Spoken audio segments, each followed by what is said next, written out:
Os Jogos Olímpicos de 2020 estão sendo considerados os jogos mais caros até o momento. Fãs estão torcendo com cartazes e organizações estão pedindo aos fãs que não façam fila nas ruas. Protestos eclodiram no fim de semana em várias cidades europeias, enquanto os governos estão ficando mais rígidos com novos bloqueios e mandatos de vacinação.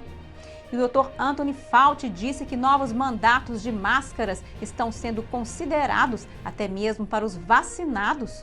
Mas ele acrescentou que o CDC ainda está orientando que os americanos vacinados usem máscaras. Confira todos esses assuntos hoje no Diante dos Fatos.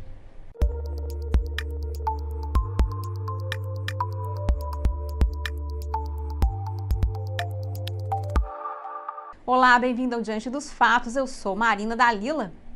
As Olimpíadas de 2020 estão entrando para a história como uma das mais incomuns por uma série de razões. Uma das maiores diferenças é a falta de fãs.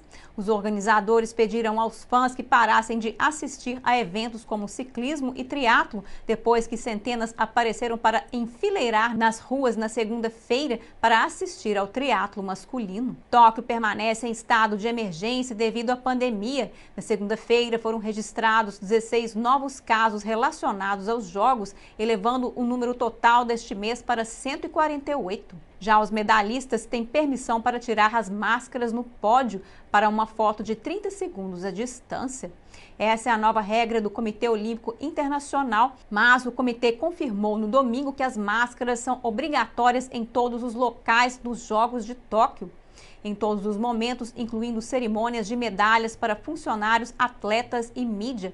A maioria dos espectadores não compareceu aos Jogos. E os poucos que conseguem assistir estão torcendo de uma maneira diferente, não com a voz, mas segurando cartazes. E muitos estão se perguntando por que os Jogos ainda são chamados de Olimpíadas de 2020, enquanto o ano é 2021. Um dos maiores fatores é o dinheiro. Um estudo de Oxford, publicado no ano passado, mostra que as Olimpíadas de Tóquio são as Olimpíadas de verão mais caras até hoje. O adiamento só aumentou os custos. Um estudo concluiu que os gastos de Tóquio estão em 15,84 bilhões, o que já ultrapassa as Olimpíadas de Londres de 2012, que foram os jogos de verão mais caros até agora, com 14,95 bilhões de dólares. Mas o anual atraso adicionou vários bilhões a esse número. As organizações disseram que ele aumentou o orçamento do ano passado de 12,6 bilhões de dólares para 15,4 bilhões. Os organizadores disseram que o valor do evento subiu mais de 20% devido ao atraso que está custando 2,8 bilhões extras. Mas manter os produtos com as datas antigas não é algo novo. Outros eventos de 2020, como a anual corrida de cavalos americana Kentucky Derby e o torneio de basquete NCCAA, estão no mesmo barco. Mas, apesar de alguns se sentirem desconfortáveis com as Olimpíadas, alguns consideram isso um sinal de esperança em meio à pandemia.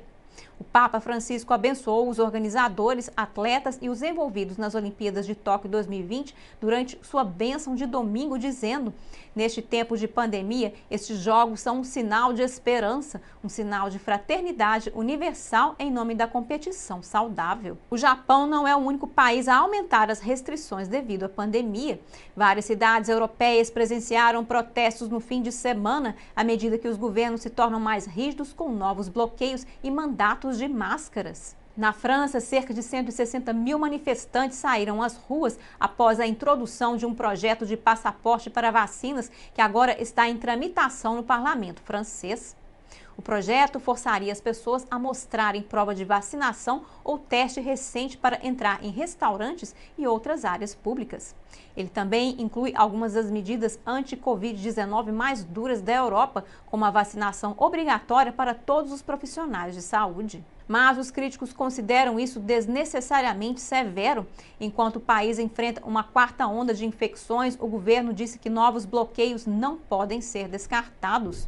Em Londres, os manifestantes marcharam de Trafalgar Square para Downing Street, gritando liberdade e vergonha para os policiais. O primeiro-ministro britânico Boris Johnson disse na semana passada que a partir do final de setembro será necessário comprovar a vacinação completa para entrar em boates e outros locais lotados. O governo de Johnson está apostando que a Inglaterra pode reabrir, já que pessoas totalmente vacinadas têm menos probabilidade de adoecer gravemente com a Covid-19. No mesmo dia, manifestantes em Dublin apelaram ao governo irlandês para suspender o bloqueio e as medidas de máscaras. De acordo com vídeos postados online, milhares de manifestantes italianos se reuniram em Roma, Nápoles, Verona e Milão para se opor a um sistema de passaportes de vacinas. A mídia estrangeira também notificou que no sábado, cerca de 4.000 pessoas protestaram contra a vacinação obrigatória fora do parlamento grego, no centro de Atenas. E agora, quanto aos Estados Unidos, as máscaras podem estar voltando. O Dr. Anthony Fauci disse que novos mandatos de máscaras estão sendo considerados mesmo para os vacinados. Ele disse à CNN no domingo que as autoridades federais de saúde estão considerando recomendar que as pessoas totalmente vacinadas usem máscaras em público novamente. This is under active consideration. If we don't vaccinate people, the model is going to predict that we're going to be in trouble as we continue to get more and more cases. Algumas áreas, incluindo o condado de Los Angeles e Chicago, disseram recentemente que todos, independentemente do status de vacinação, deveriam usar máscaras em locais públicos.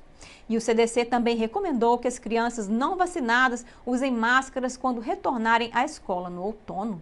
That's a local decision that's not incompatible with the CDC's overall recommendations that give a lot of discretion to the locals. It's because the officials there, many of them are saying, even if you're vaccinated, it's prudent to wear a mask indoors. Fauci não disse por que as pessoas vacinadas deveriam usar máscaras. Algumas autoridades, incluindo o prefeito da cidade de Nova York, Bill de Blasio, disseram que isso faria as pessoas perderem a confiança nas vacinas e questionaram por que ambas deveriam ser exigidas. E o governador da Flórida, Ron DeSantis, disse na semana passada que a Flórida não imporia mandatos de máscaras para as escolas públicas, independentemente da orientação do CDC. Um estudo publicado no Journal of American Medical Association em abril constatou que as crianças têm baixo risco de desenvolver Covid e não desempenham um papel significativo na disseminação da doença. Fauci enfrentou resistência dos republicanos que dizem que ele deu conselhos conflitantes, incluindo classificar as máscaras como sendo ineficazes em um e-mail vazado no início de 2020. E agora, voltando a Nova York, a cidade exigirá vacinas para todos os funcionários. Qualquer pessoa não vacinada terá que fazer o teste de Covid-19 uma vez por semana. O prefeito Bill de Blasio anunciou que o mandato começa em 13 de setembro. This is about our recovery. This is about what we need to do to bring back New York City. This is about keeping people safe. This is about making sure our families get through COVID okay. This is about bringing back jobs, you name it. In September, everything's going to come together. September is the pivot point of the recovery. September is when many employers are bringing back a lot of their employees. September is when school starts full strength. September is when people come back from the summer. September is when it will all happen. O mandato de vacina e do teste começa em agosto para os cerca de 45.000 funcionários que trabalham em orfanatos, abrigos ou centros de idosos.